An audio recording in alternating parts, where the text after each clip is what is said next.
It's not just about Cutco. You should use the objection cycle in every aspect of your life. You understand? Because we are constantly closing. Remember, closing is just helping somebody feel comfortable getting what they want. My friend wanted to feel good about tomorrow, but she didn't. So she was nervous about it, right? Your customers want to get Cutco, but they maybe didn't because they were nervous about it. So with my friend, all I did is I showed her, hey look, I've been there before, I can relate, I understand, let me show you how you can make it all work. And then the last thing that I did is then I go, hey, I asked for the order. Asking for the order doesn't mean give me money, it means I'm basically seeing, hey, do you feel more comfortable now?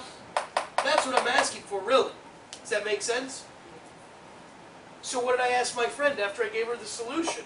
I go, hey, do you feel a little better about tomorrow? Yes. Boom, I closed. You close all the time. It doesn't have to be with Cutco. You can take this skill right here, apply it with everything in your life. Relationships, schools, getting what you want from authority figures, getting what you need from your parents, and you can use this formula to get what you want in life all the time. Now, when I ask for the order, the customer will either say yes or they will continue to give me an objection, right? My friend will be like, you know, God, I still don't see it.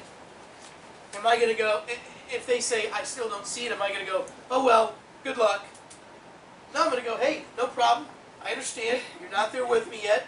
Look, let me write it down for you. Let me show you. Let's get a daily planner. Let's map it out so you can see it instead of us just talking about it. Can you see it now? Yes? Great. I closed. The average customer says no 5 times. This has nothing to do with Cutco. This is sales in general. The average customer says no 5 times, which means that I'm telling you in advance, right? Just like I'm telling you you're going to get pushed so you don't fall down. I'm telling you right now, fact of the matter is, you're probably going to have to go through this cycle with your customer at a minimum of 5 times before you get the sale. You guys follow with me? In Cutco, the solutions that we offer is either a better price or more free stuff. The solutions that we offer, okay, are either a better price or more free stuff.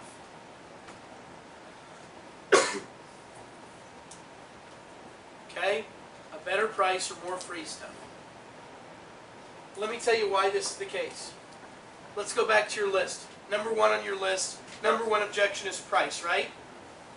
So hey, if we could find something that the customer thought was not only the right set for them, but in their budget, would they feel comfortable getting that today? Yes or no? Good. So that's oftentimes the right solution. Does that make sense? Either a smaller set, a better payment, a different deal, something like that. Okay? The number 2 objection is it's too many pieces, right? Hey, you know what? I don't necessarily know if I'd use all those pieces. So if we can find a set that the customer feels comfortable with, that it's the right amount of pieces, and they're getting the best deal, they're going to get it. Think about the husband objection. Husband and time, 3 and 4. Those aren't even real objections. They're smoke screens. They're not real. You, as an educated adult, know that they're not real, specifically because the same mom who told you she had to call her husband to spend $200 with you on a homemaker on 5 payments, probably an hour later, spent $200 at the grocery store and didn't call her husband. It's not real. If somebody gives you the husband objection, what they're telling you is they're basically saying, I don't feel comfortable that when my husband gets home, if I told him I spent $1,000 on knives, since he's not here to see how good it is, he's not going to understand, he's probably going to freak out on it. So what do we have to do? I have to show the customer something that they could feel comfortable taking to their husband, a price they can feel comfortable taking to their husband, and say, you know what, husband, they offered me the $1,000 set. I didn't take it. I spent $500 today on knives, but let me tell you why the knives are good. Does that make sense? That's all the husband objection is.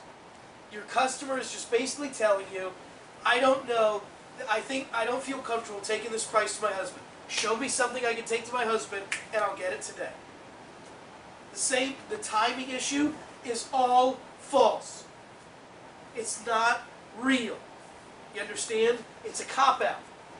It's only a way that your customer can just brush you off. It's not real. The reason that we know we don't have to call them back, okay? The reason that we know we don't have to call them back around tax time, we don't have to call them back next week, we don't have to wait until Friday until they get paid, it's all bull. It's not real. The reason we know it's not real is because if their refrigerator broke down, they'd go buy a new refrigerator. If their tires burst, they would have to get to work. They would have to replace their tires. If their window broke in their house, they're going to buy a new window. If they needed to go to the grocery store today, they would. You understand? It's not real.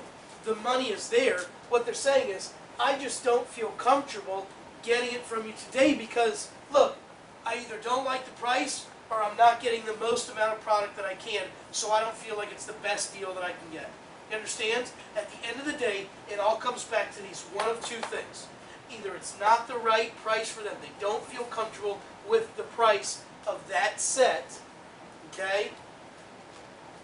Or they don't feel like they're getting the best deal. We never have customers, by the way, this is a key point. We never have customers say, oh wow, that's really expensive. What they do say is they usually go, wow, that's a little out of my budget. Do you understand? Because they know that the Cutco's good. But we just have to make it work for their budget. So, let's do the free stuff first. Okay? Let's do the free stuff first. I want to talk to you guys about how to solve the whole key to making sales. You got to get the customer to feel what? Comfortable. Okay, that's the whole name of the game. I want to talk to you guys about bonus points. You probably noticed, okay? You probably noticed in your blue book, or I'm sorry, in your price list, that everything in your price list has what's called a retail value and a point value. You guys follow me? Okay? Can I see your price book there for a second? Thanks. Probably noticed. Don't get it out, just look up here. Okay? Leave your price book where it is. You probably noticed everything in your book has a retail price and a point value. Okay? And in Cutco, we have what is called a bonus point system. It basically says the more that a customer spends, okay, the more we can offer them for free as an incentive, okay, as an incentive to purchase the item today. They do this all the time in sales. They do this all the time in sales. Ladies, how many of you guys go buy the perfume because it comes with the bag and the towel and the lotion? Guys, how many times do you buy the cologne because it comes with the aftershave and the deodorant, right? Free stuff is commonplace in retail because it gives you an incentive to buy, right? Buy one, get one free. Buy one, get one half off. They do this in car sales all the time. Take, for example, you were going to buy a car, right? You walked onto the car lot. How many of you would just walk up to the car, look at the price, and go, I'll take it, show of hands? Good. That's why